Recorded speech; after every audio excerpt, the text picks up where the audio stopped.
What is up, everybody? Welcome back to the channel, guys. Got some bad news on my diesel, so we're going to be talking diesel issues today. Very expensive diesel issues, and the thing about this issue is it doesn't just apply to the Power Stroke.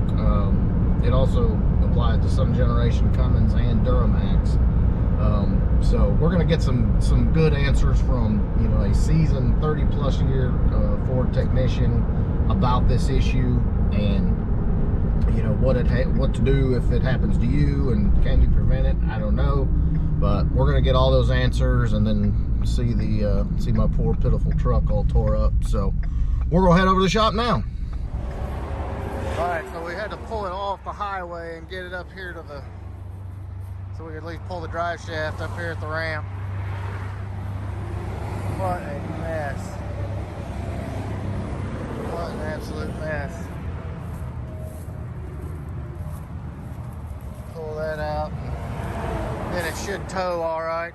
And we're just gonna go back up one exit, stay the night, and figure it out in the morning. All right, I can see it already. Poor pitiful truck. Oh yeah. There he is. What's happening? Oh. Man, great looking place. I had never been out here. Oh, okay. You remember Dover? Dover? Pretty good. You all right? Oh, yeah. Oh man, so I've just been getting the video off about telling the bad news of the truck. Okay. Yeah, bad news. Yeah. You know it, huh? I have. So obviously the pump let go, and I've had a lot of people asking, you know, like a million questions about these CP4 pumps, you know, especially since, you know, the Duramaxes and the Cummins take them too. Is there anything that you can do to prevent this from happening? Not that I know of. It just happens. Is it a wear item, or is it just a... It's just a wear item. Yeah. You know, you've got little pistons in there, and little rollers that roll on a cam, and they just gall, and it becomes apart. So there's really nothing that you could say, like, you know, some people say use hot shot or cetane booster or something like that. It gets its lubricity from the fuel. Yeah, right. And, you know, just like a lifter will go down, you know, because the cam follows it, it just happens. Yeah. I don't know that you could do it to prevent it. Yeah. So it's just... Replace the pump before it goes down? Yeah, you can do that. Yeah, you can fix it before it breaks, I guess. Yeah. But, that's kind of one. yeah. I got one of these, you know. Yeah. And we've had a few customers at work that do that. Just for the heck of it? You know, just replace it before it goes down.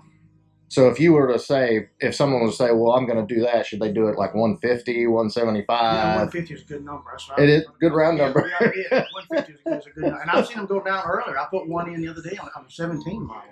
And that's the newer pump. How many miles was on it? It was in warranty. It was less than 100,000. Wow. So even the newer trucks aren't you know, from it. Yeah. So yeah. There she is, all tore apart. Down in there, if you could look way down there, you can see what the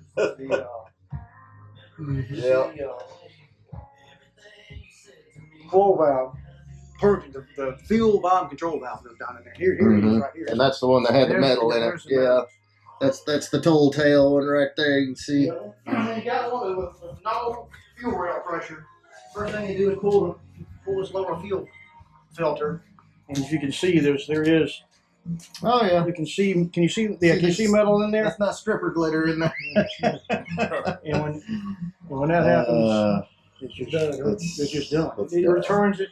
The fuel returns to the fuel tank, and it's all in the tank. And so it requires, obviously, you got to clean the log out. You replace the log. You do replace the log, okay.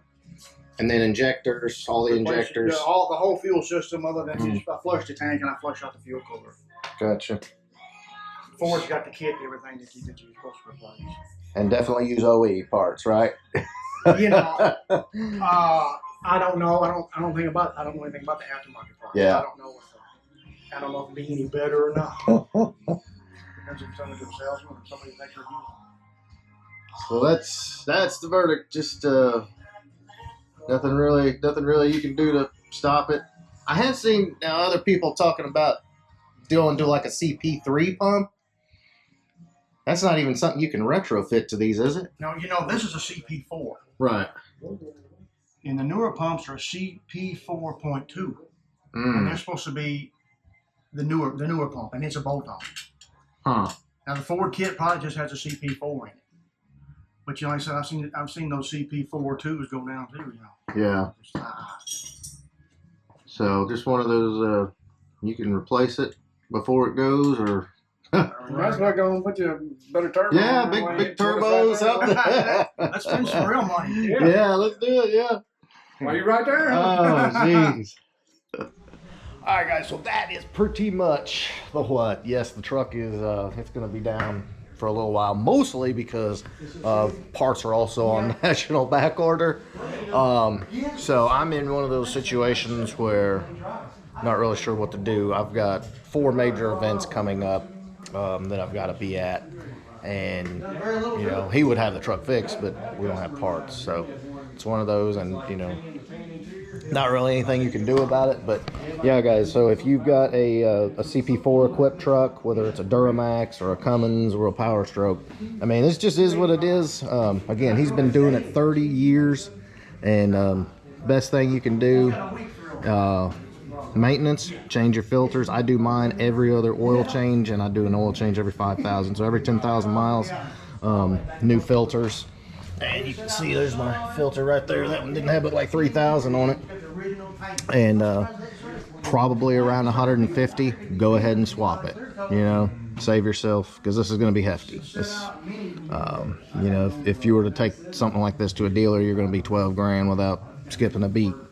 So do yourself a favor and just change it. If it hadn't gone out and you got, getting close to 150 or so, I would change it.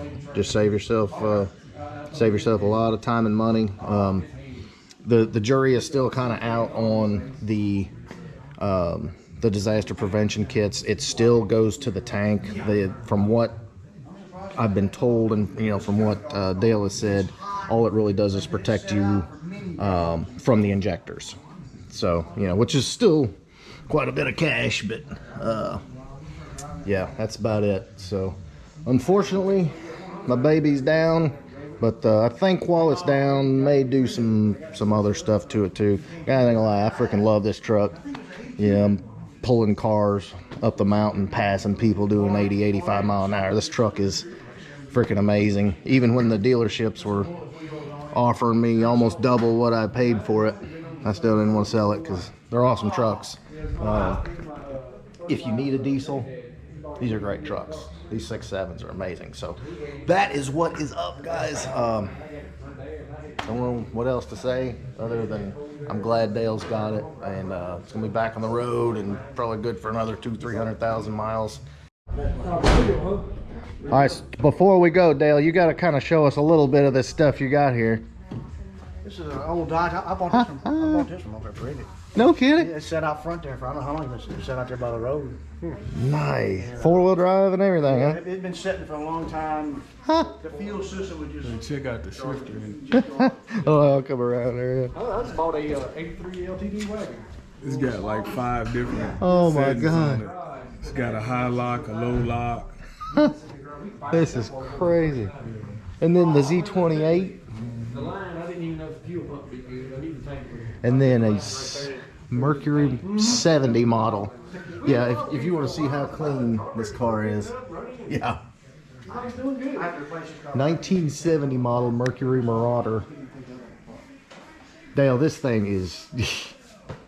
Yeah, that's a Marauder there. Man. I'm basically the second owner. No kidding. Friends of my mother's bought that brand new. And it sit over there and lived in Medina all its life. Wow. And her husband passed away, and it sat in her carport for 14 years. Wow, before you got It was on flats. And I went to her house and I pumped the whole fuel out of it. Put some fresh fuel in it and filed standard points. Fire right Drove it home. out. Look how clean this thing is. I pulled the engine. Jeez. It's clean. I pulled the engine and redid the engine. It's 429. I put aluminum heads on it. Big block, probably C6 trans. Yep. Yep. Mm-hmm. This is the engine and transmission. And it Marauder Look, right it don't there. even drip or nothing. No, it doesn't. Exactly, not on the No, it doesn't. It Z28. doesn't drip. That car's I've been in that amazing. car since Jeez. December of 1987. I Wow. was still in high school. Now what year is this? 81. 81. Last year that first Yeah. year I did. Yeah, I remember they went to It's, the. you know, it's a real nice, not perfect, but it's a real nice driver, you know. That's It runs and drives as Sheesh. good as it looks. amazing. Wow, over 30 years. That's scary, isn't it? That is scary. Too cool, yeah. That's scary. Nice setup. And you got some old truck back there. Yeah, there's a couple old Chevrolets back Yeah. there that come from my father-in-law's place. Mm. Too cool. So there you go, guys. I hope this was helpful, and hope you know, if you've got a truck that's equipped like this, I hope this gave you some good information. You know, help save you some money down the road. There's really nothing you can do to prevent it, other than, you know, maybe just swap that pump out before it goes out, and you'll definitely thank yourself. So in the meantime, if you enjoyed this video, big thumbs up, make sure you smash that subscribe button. We'll catch you on the next one.